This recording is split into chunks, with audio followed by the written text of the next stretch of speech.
The What to Next podcast helps you build a TBR of each your favorite books. In each episode, Lori and Maine interviews authors and book influencers to recommend books they loved for you to pick up today. If you're an avid reader, always looking for your next great read, then the show. Hi, Tijan. Welcome to What to Next podcast. Hi, thanks for having me. So happy to have you here. Tell us a little bit about yourself. I am an author. I don't know. I've been writing. I didn't start writing until after college, and it was kind of like a very weird way that I started. It was like I was at my parents' cabin, and I just felt like I was going crazy because I had all these storylines and the characters in my head. So I had to like get them out of me. So then I just booted up my dad's like really old computer where I'm talking like it was like yellow. It was still old, but it wasn't like even white anymore. It was yellow. And I didn't know if it would work, but it did. And then like I just started writing, and I was just like everything clicked, and I was like, this is what I'm supposed to do, whether I get paid for it or not. And then after that, it was kind of like I wrote, and I tried to teach myself how to write fiction because I didn't really pay attention in school. Yeah. And then after that, I just started uploading to Fiction Press. And then there's a whole plagiarism issue where a bunch of authors got plagiarized. So then we moved to LiveJournal, and then I wrote Fallen Crest High on LiveJournal and was told to publish that on Wattpad. It would do really well. So then I did, and it went crazy. And people were like trying to steal it and write their own sequels. So then I self-published Fallen Crest High because I wanted something more official that it was mine. And then it went nuts. Then it was like in the top 100. And I didn't know what I was doing. And I wasn't even paying attention to like the top 100. I was paying attention to like the top young adult list. Yeah. So like, I can't even tell you, but that was the book that launched my career. So and that was 10 years ago.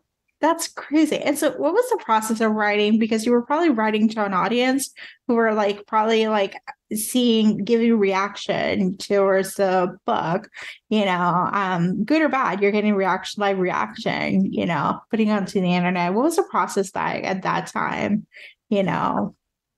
like with like Fiction Press, you mean like when I was not Fiction Press, but LiveJournal and Wattpad, because that's a more like there's more interaction, more reader interaction than like we will see it now with Book Talk, but it's not the same, probably years ago. I've not cracked Book Talk yet. I would love to. Yeah. But it was I started doing Fiction Press because like their whole premise was like upload here and then you'll get like constructive reviews. Yeah.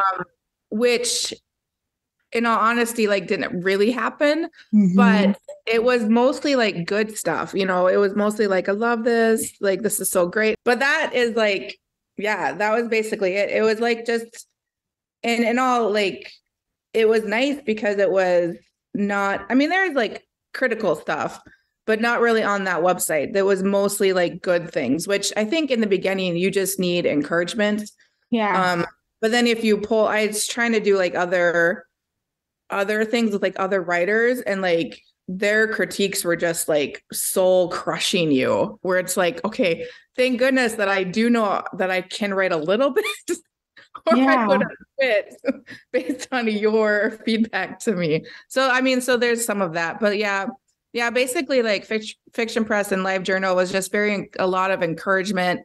And then Wattpad was Wattpad was the same thing, at least for me in the beginning. I'm not super active on there anymore, but in the beginning it was super positive. Yeah, what a time to be alive, because I remember I remember having blogs where we just talk about like our personal life and like long form content and just like talk about it and have people on the internet having like positive or negative or having any comments. Like now we get it in social media, but back in the day, simpler times. Yeah, it was. So, all right. So we got to talk about some of your backlist titles. So for new readers who are who are just discovering you hockey with benefits, where can like what other recommended book recommendations from your backlist would you recommend our listeners to pick up and to add them to their TBR? I would recommend it's not hockey, but it's football. I would recommend Enemies, and that's also in Kindle Unlimited. It's the same vibe, like college. And then Stone is like a professional football player. He's in the NFL, but she's in college.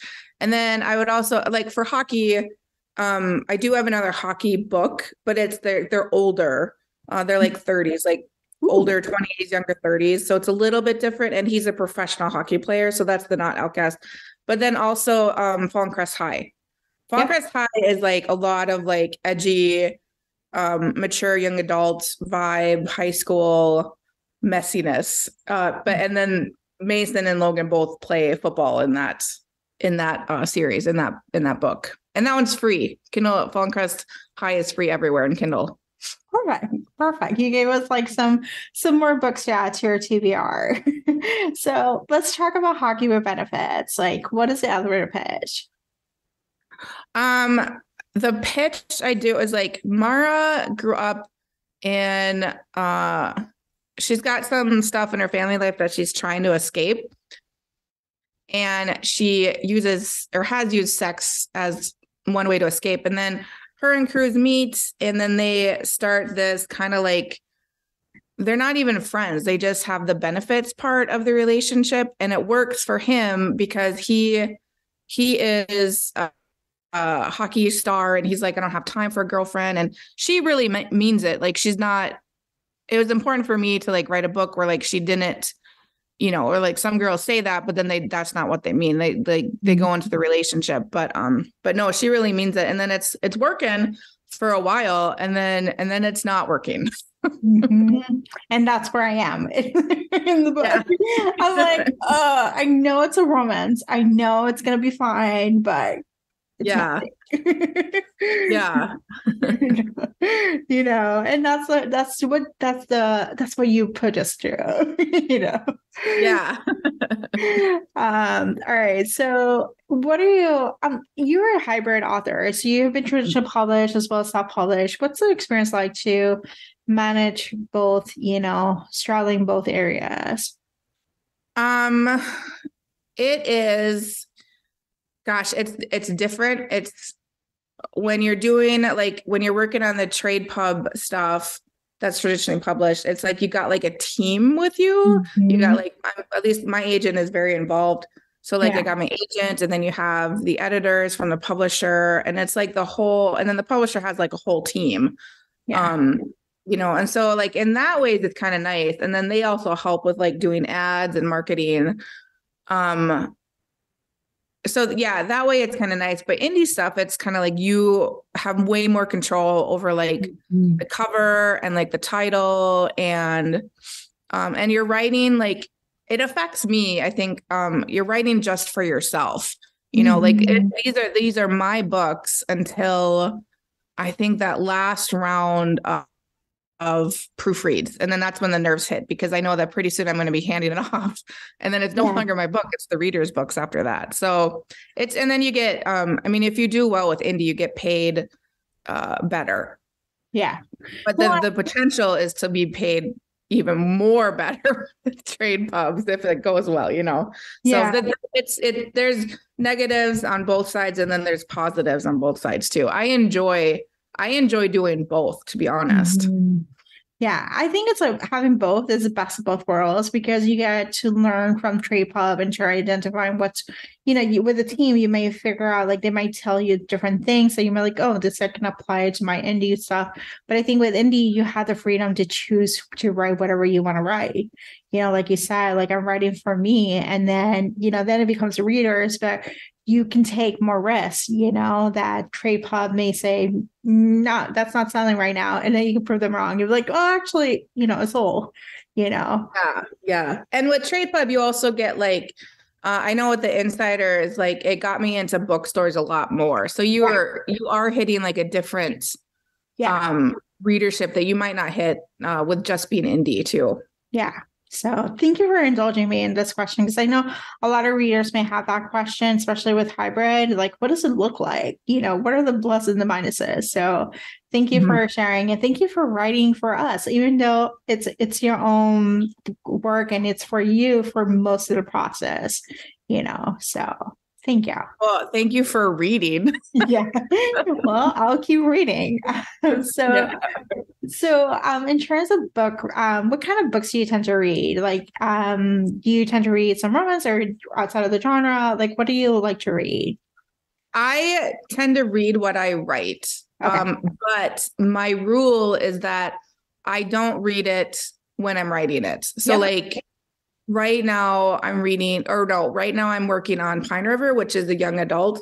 So I have not read another young adult book in like forever. Like I can't even remember. I'm reading, I do read Kristen Ashley. And so I got her newest one today. So I'm hoping to like find some time to read that one. But then like when I switch gears and like I'm gonna be editing like a short MC short story, Motorcycle Club short story next week or the week after that. So I can't read any Motorcycle Club books after that, so that's kind of like I'll probably read some paranormal. I read very differently from what I'm working on because I don't want to be influenced at all. Yep, I like this role a lot. Do you have any recommendations for our listeners to pick up? Just what I said, Kristen Ashley.